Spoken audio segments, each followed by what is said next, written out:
Hi teachers, let's talk about 5 things you can do to build relationships with your students. Well, first of all, why is it so important to create these connections? Well, one reason is because, let's face it, Maslow is greater than Bloom. In other words, until you've created a classroom environment that feels safe and respectful for your students, you're really not going to be able to move up Bloom's taxonomy with your kids and teach them the different skills. They may learn them in the short term, but for long-term memory and long-term learning, you really have to establish that safe environment. So what are these 5 things that you can do? Number 1, let the kids tell their stories, especially in the beginning of the year. I know it can get kind of rambly sometimes with younger kids, but it's important because real learning is happening when children connect the new concept that you're talking to them about and prior knowledge. So, for example, one year I had this student who every time he raised his hand, the first thing he said was, "One time on the Discovery Channel?" Because he was constantly connecting the new information we were talking about to something he had watched on Discovery. But really, when you're presenting this new information, allowing them to make that connection between the information and something they've read, something they've seen on televisions, a movie that they've seen, or one time with my cousin, those stories that they like to tell. Now, of course, you have to monitor, and you can't let 15 kids all tell a story, but there are ways to do that productively. And sometimes as you move through the year, you're able to sort of definitely shave that down. A lot of times I'll see a lot of hands up and I'll say, question or story? Question or story? We're saving stories for later. However, I will say, number 1 is definitely, especially in the beginning of the year, letting them tell their stories. That's how you start building those connections. Number 2, watch some of their TV shows. And I know this can be hard because you might not want to watch something on the Disney Channel that's marketed to 10-year-olds. However, it does help build the connection when they see that you understand something they consider really relevant. Not just so that you can, when you're walking down the hall, say, "Hey, did you see the latest episode of whatever?"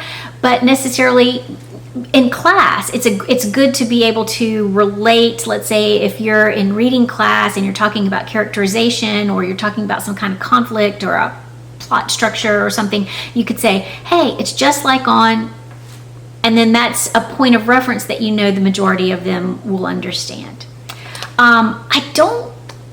In my class, I teach 5th graders, and in my class, I don't do that with movies, simply because, by 5th grade, they're all 10, turning 11 mostly through the school year, and some parents, especially if there are older siblings, are allowing their kids to watch PG-13 movies, and other families are not. So I usually don't try to use movie references so much as I do with the TV shows.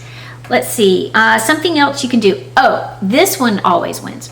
How about you always talk about, remember when you were little? Okay, this is number 3. Always referring back to, remember when you were little? And that is something that they can obviously all relate to. They obviously, even though they're only in 5th grade, they think they're the big kids, they still relate to common experiences, or again, common television shows or something that they played or watched when maybe they were in kindergarten. A lot of times at my school, I'll say, remember when you were in Miss Floyd's class and she would always talk about, or a lot of times I can also say, remember when you were little and Barney was on, and of course they all, we don't like that. Well, and I'll say, but why do you think 4-year-olds like it? Because there's not a scary bad guy. It's a plot structure without an antagonist. It doesn't necessarily have a bad guy. It just has a problem. So let's see. 1 can be letting them tell their stories. 2 can be watching their television shows. 3, link back to, remember when you were little? And then it's great to share stories from when you were little. My kids get a big kick out of it. And I don't just sort of say, I remember one time. It depends on if we're reading a story and there's some kind of conflict. And I'll say, oh yeah, one time I remember when I was little, my brother and I, and that sort of starts it's so cute to watch their little faces when they're like, you were what? You did what? And you played and you did this and that. When you share little bits of your life with your students, they become so much more invested in you as a person, and that just makes them more likely to listen to you and trust you when, therefore, listen to the information that you are presenting during class. So that's another great way to start those connections. You do have to be careful, especially for those of you that teach older kids. Obviously, you can't share your problems with your students. You don't need to say, oh yeah, my husband and I got in an argument last night over money. Obviously you don't do that kind of thing. But you can share things about yourself in the hopes that one day, if the students are having some kind of problem, they will realize they can share with you because, again, you've established a connection there. Another surefire way I have found to build connections is to be able to talk sports. And honestly, my interest in sports is pretty limited. However, in the morning when I'm getting ready, I have a teenage son and he likes to have ESPN Sports Center on in the morning, so I can get enough summary of what's happening in sports to be able to at least chime into a conversation that I hear boys and girls having in class, or if I hear them talking about a couple of basketball players, I can throw out another name. Well, what do you think about so and so? Just so that they're like, what? You're interested in this? You what? You pay attention to these things? Because again, at an elementary level, they still think you are at home dressed exactly as you are at school and reading and only thinking about school time stuff.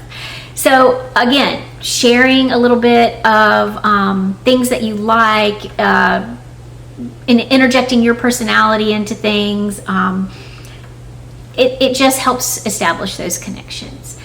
The only other thing, and truthfully, this is one I'm not so great at, is just like just enough about maybe what's happening in the world of sports, or at least that's how I am, that I can have a conversation. I don't know enough about the world of video games, and I would say this is number 5, video games.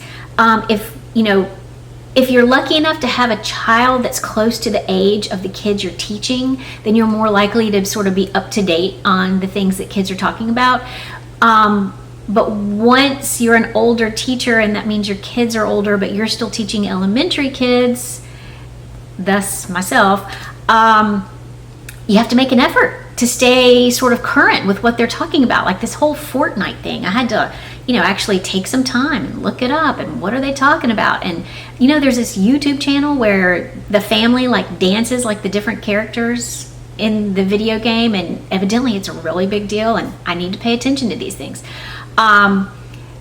Again, let's see, we had let them tell their stories, pay attention to their television shows, not necessarily their movies. Do the old remember when you were little, that was number 3. Number 4 can be paying attention to sports. Number 5 would be paying attention to what's relevant in the world of video games and YouTube. For example, it really helped me out once I took the time to look up Dude Perfect.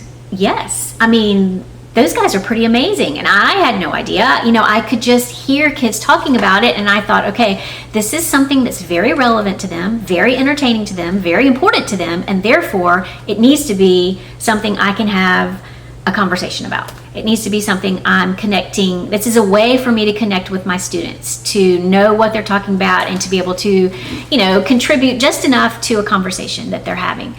So again, even though I broke it down into 5 different things, really what I'm saying is you can start building your connections with kids by paying attention to things that are relevant to the kids, real world kind of stuff. And again, you don't do this just so you can have casual conversation on the way to the lunchroom. Hey, did you see the latest episode of Dude Perfect? No, I mean, you're not trying to just, have conversation. These are things that you can refer to in class that make you more human to your students. And therefore, once they start to feel that safety with you, that sense of connection with you, you're taking care of Maslow in your classroom environment and all of that hierarchy of needs, that's when moving through Bloom becomes so much easier as a teacher, because they trust you and they might even admit that they like you, and therefore they're willing to let you teach them. Okay, if you like this video, give it a thumbs up, subscribe, all the kind of good stuff. See you next time.